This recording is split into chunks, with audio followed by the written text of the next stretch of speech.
Hello, how are you?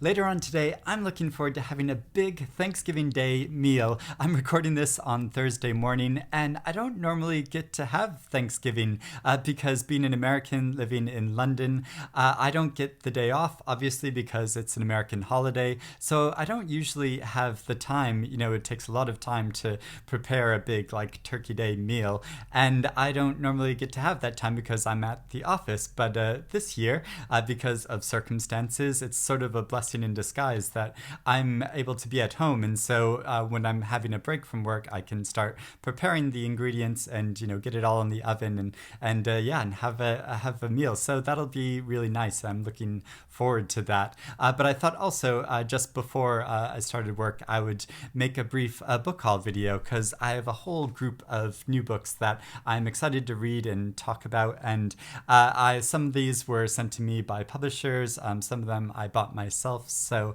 I'm just going to dive right in and start talking about them. So first off, I had The Language of Birds by Jill Dawson.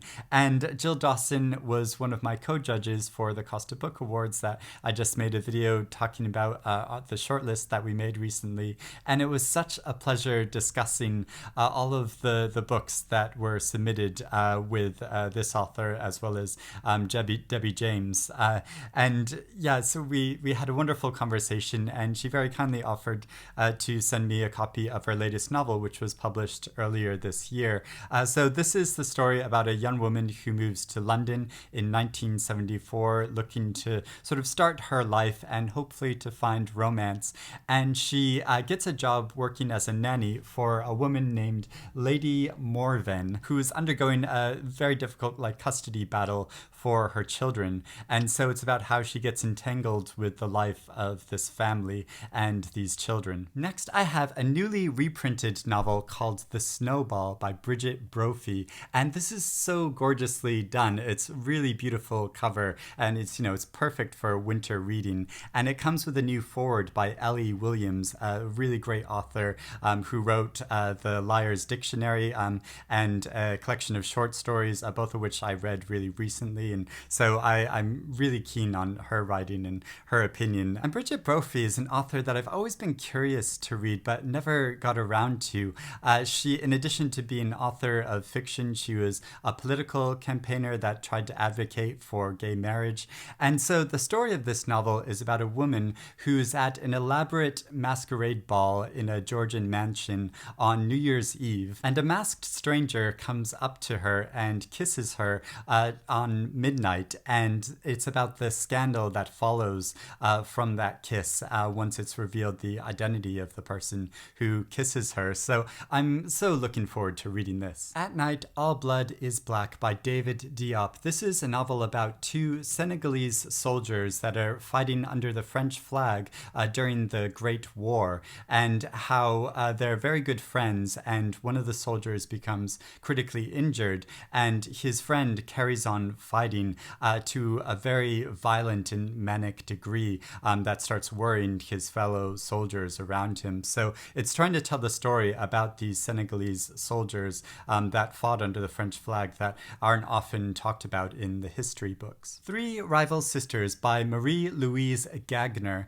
and it's translated from the French by Anna Aiken and Polly McIntosh, and it's only just been translated into English for the very first time, even though the two fictional tales in this book were first written, I think, around the mid-1800s. So it's sort of crazy. It's the very first time it's been translated into English. But that's partly because this is an initiative from the publisher Gallic Press to publish these French feminists in English for the first time, sort of little or lesser known French feminists to translate them and publish them into English. And these two tales are both about women that are locked in unhappy marriages, and that was partly inspired because the author was a social campaigner and feminist that worked to try to make marriage laws more equal towards women because it was sort of prejudiced against them at that time. And she tries to show in her fiction,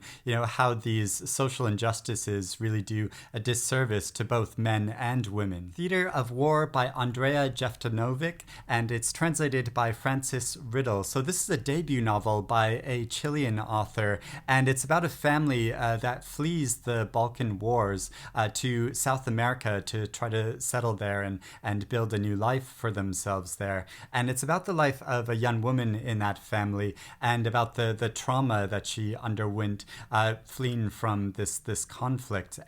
But I think it presents that story in an innovative way, as if it were a sort of play that's being enacted out before her, and sort of asking the questions if she can ever overcome this trauma and build a new life for herself. And I really like the sound of that kind of innovative way of presenting a narrative. It's sort of been likened to Emer McBride's novel A Girl is a Half-Formed Thing. So I'm very keen on this book. Cat Step by Alison Irvine. This is about a woman that moves to Scotland with her young child to try to start a new life for herself.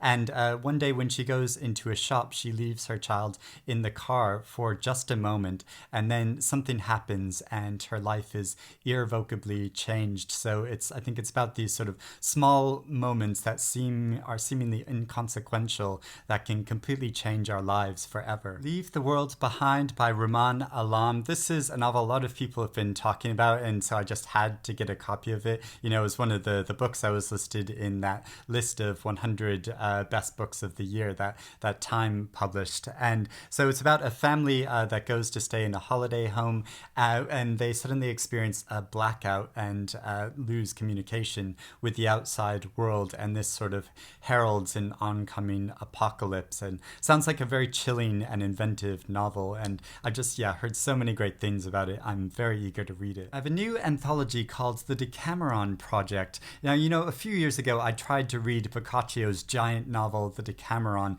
and really didn't get along with it. I made a whole video about my objections to it. But that novel was about a group of young people that were trying to escape a plague and telling each other stories while it was going on outside of the place where they were isolating themselves. And so the New York Times got the idea when the pandemic started this year to commission a number of writers, 29 different writers, to write fictional stories over the course of this year that are not necessarily responding to the pandemic, but sort of written in the atmosphere of the pandemic. And it's a collection of so many great writers. You can see so many of them listed on the cover of this. I really like the design of this book, and you can see the back too has quite a cool design. And really great writers like Rachel Kushner and Tommy Orange and Margaret Atwood, Yi-Yan Lee and Andrew Hagen and Taya Obrecht,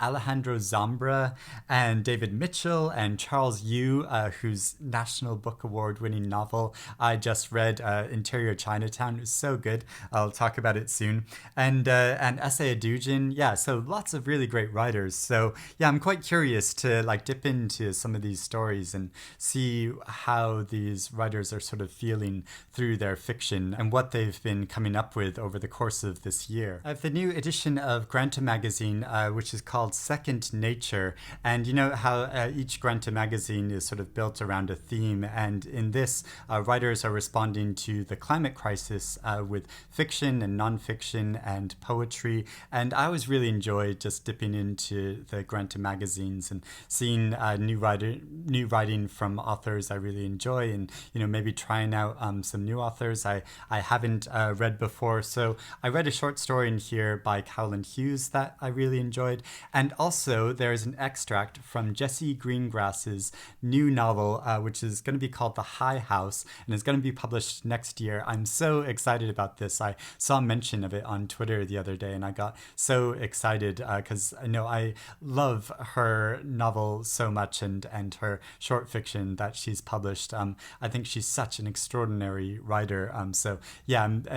This extract is very chilling. It's sort of about an oncoming apocalypse and the destruction of the environment. And yeah, it's very chilling, the extract that's included in here. And so I'm so excited about that. And speaking of finding about books on Twitter, I saw the poet Andrew Macmillan the other day posted about this new poetry collection. And I was just so instantly drawn to it that I immediately ordered a copy of it. It's called These Queer Merboys by Serge, Neptune. And just with the name of that and the whole theme about gay mermen, I just had to order this poetry collection. And I love how the author is, his name has a triton in the middle of his name.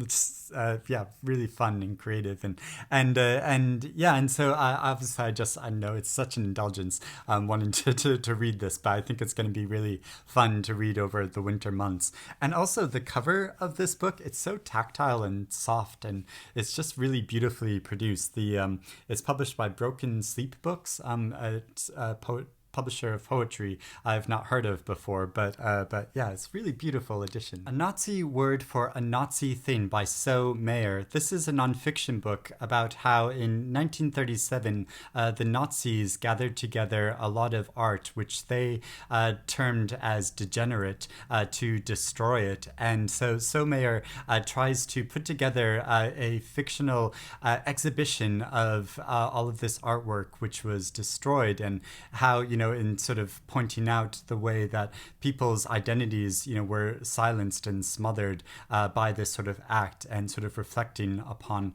how that can be still occurring in different ways today. Kant's Little Prussian Head and Other Reasons Why I Write by Claire Messud. This is such a beautifully produced collection of essays. It's just a gorgeous hardback.